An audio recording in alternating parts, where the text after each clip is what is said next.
Hi you guys, it's Maya. I'm back with another Manifest Monday. Okay, we manifesting the energy that we want to put out there. I'm gonna start off with my oracle deck of the Lady Women, powerful deities. So I'm spreading them out. Can you see? You all see? Okay, a little bit right there. So I'm gonna pick three, and I'm gonna read off their declaration. And yeah, so I'm gonna choose this one, and then this one. So we have Queen Mother Nanny. Okay, then we have Tanit, and then we have Submit. Okay, Queen Mother Nanny represent liberation. Tanet represent pleasure, and also Submit represent wounded healer. 15. Okay, so first we're gonna read Queen Mother Nanny liberation. Submit. 37. Her element is fire. Her temple is queen. Her declaration. Okay, let's read off the embodiment. We deserve to feel free.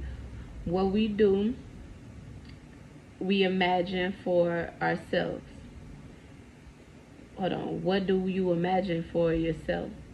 Daring to manifest your dreams is a part of personal liberation. Find your own personal liberation codes in your soul's unspoken desires. Life is too short to live within someone else's story. Divine abundance and magic are on your side. Enjoying your freedom fully is the best gift to your ancestors. Declaration. We're going to say it 3 times. My dreams empower me. My dreams empower me. My dreams empower me. Queen Mother Nanny. Okay, so next, Tanet Pleasure. She coming in at number 11. So temples is the conjurers. Element is the air. Embodiment. How much juicy pleasure can you stand? Turn up the pleasure principle. You secretly feel that you don't deserve it, but pleasure is a healing and manifesting force. Laughing, loving, and joy is holy. Hold your hands over your reproductive area and say out loud, I deserve pleasure, I deserve pleasure, I deserve pleasure. And declaration, it feels good to feel good. It feels good to feel good. It feels good to feel good.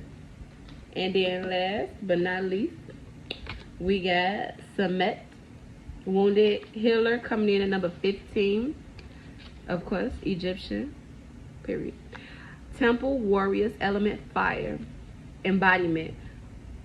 When did you decide to become a matriarch? Take a breath. Wounded healers hold sadness, rage, and fears of brokenness. Being a warrior wasn't a choice for our beloved foremothers. They did the best they could, but being a most high warrior for us is knowing that we have the choice not to fight all the time. Deep dive questions. What are your swords? The weapons you use to fight. And what are your shields? The ways you defend yourself. Dare to lay the burdens down along with your swords and shield. Declaration. It is safe to put myself first. It is safe to put myself first. It is safe to put myself first. Say that 4th time. It is safe to put myself first. Make sure you all say your declaration, period. So, the spirit animal of the day, you guys. Let's give a round of applause. Ooh. Praise be to the Most High. Okay, the spirit animal of the day is the eagle. Okay, the eagle spirit animal is a symbol of clairvoyance. In some cultures, eagles are said to be messengers of the Most High in spirit, as they are able to get as close to the sun as possible because of their impressive, majestic flight. The eagle is also a symbol of rebirth.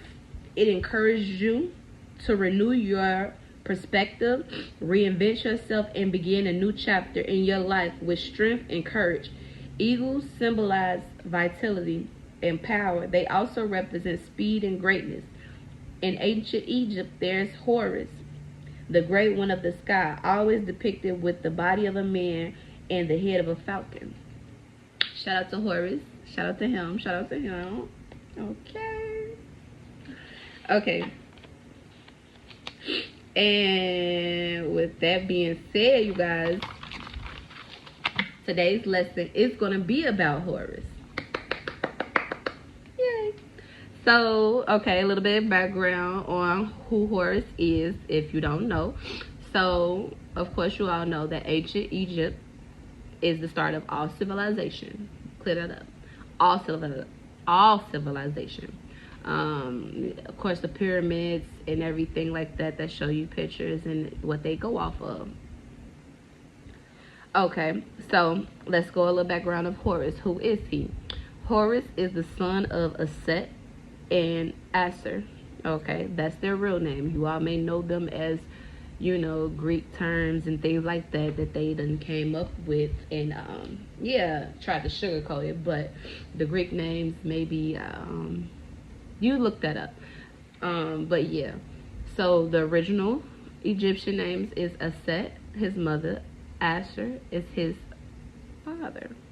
Okay, so the story of how Horus came into fruition and was birthed, it's similar, very much stolen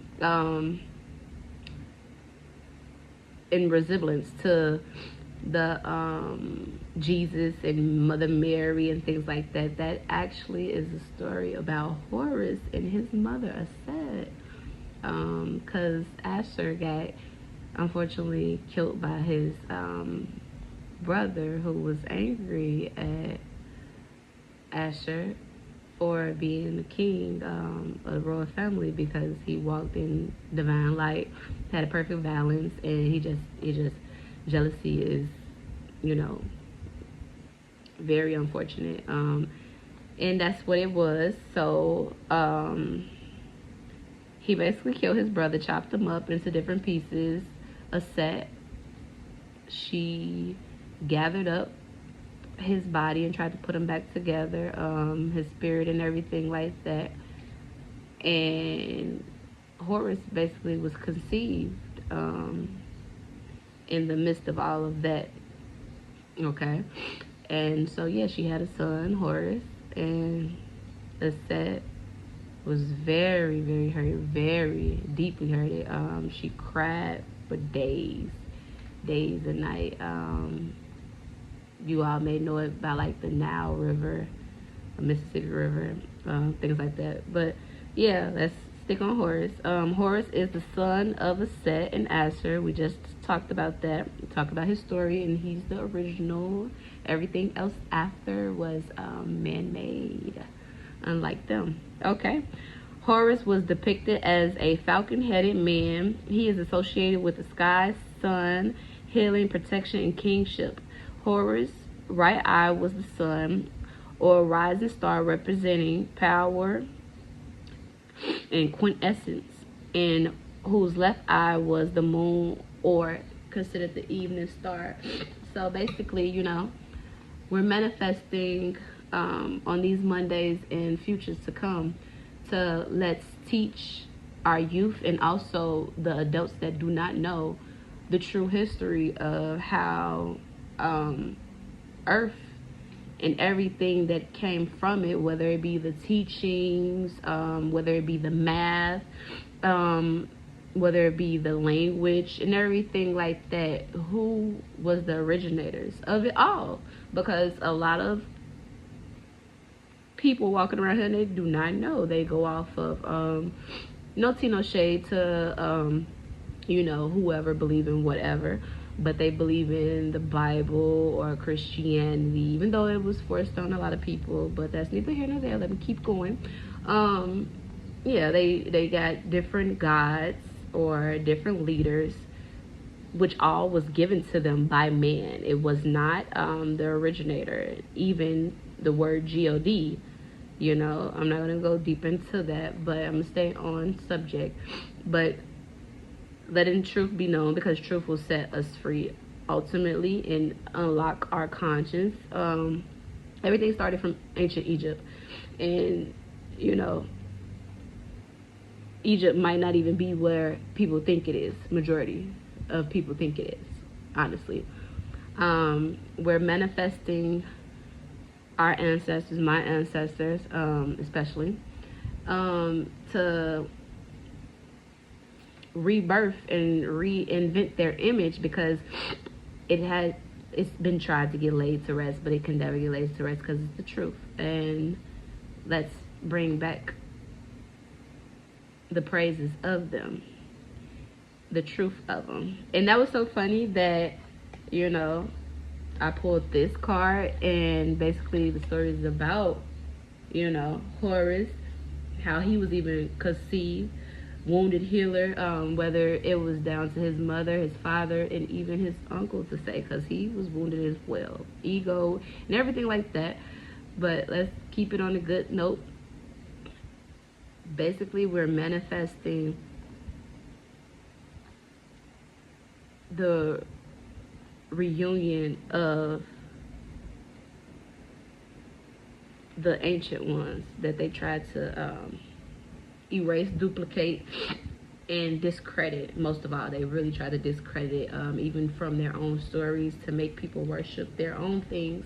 But we're gonna worship and bring about praises to Horus, to the Egyptian family that started all civilization, whether you believe it or not.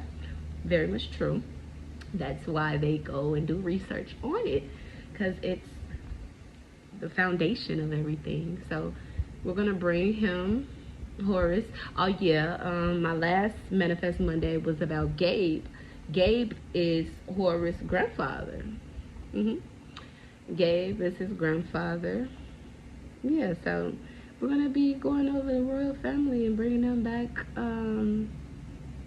to life, if you may. And we're gonna make sure people remember, and if they don't remember, we're gonna make sure people know. And it's very essential. It's critical, because how can we really connect to something if we don't know what we're supposed to be connecting to? Especially if other things was forced on us. You know, you don't want to think you're walking in light or you're doing the highest or most righteous thing, and you're not even acknowledge who the one who gave you the most high and the righteous thing to follow. So yeah, you guys, message and Manifest Monday was about Horus. Okay, the Egyptian sky pharaoh. Okay, and also the eagle, which if you're a USA person, everything pretty much is represented with an eagle, whether it be the dollar sign, the money, the currency, everything, whether it be you see eagles everywhere, and they don't credit who it came from, but it came from Horus. It came from the ancient Egyptians. Again, goes back to, how can you be free if you don't acknowledge who it started from? Can't try to erase, discredit, and just go about things. No, we're going to give credit, because credit is due. And yeah, so please come back, like, follow, and comment if you have anything to say, or you know, you want to put your sense in on it. But we're going to teach, and we're going to teach rightfully and respectfully, and we're going to give praises to our Most High. All right, you guys. Oh, I forget. Look, we're gonna do what is this called? I gotta come up with it. I gotta remember the names. So basically this is like affirmations, positive affirmations, okay? So I'm gonna spread them out. I almost forgot, you guys. I get so deep in it. I'm about to dive in. Okay. First card, empowerment. That's what we're doing. Yep. Power up. Second card is gratitude. Yep. You know. And the third card is challenges. I'm going to see what the bottom deck says as well. Perfectionism. I think I had that last time, if I'm not mistaken. So let's read off the cards in order, you guys. So empowerment. When you ask the divine to take over, you get pulled into your own authentic power. It's a force of inner love that wants your wholeness and magnificent. Unfold my true and radiant self, dear Most High. Okay, gratitude.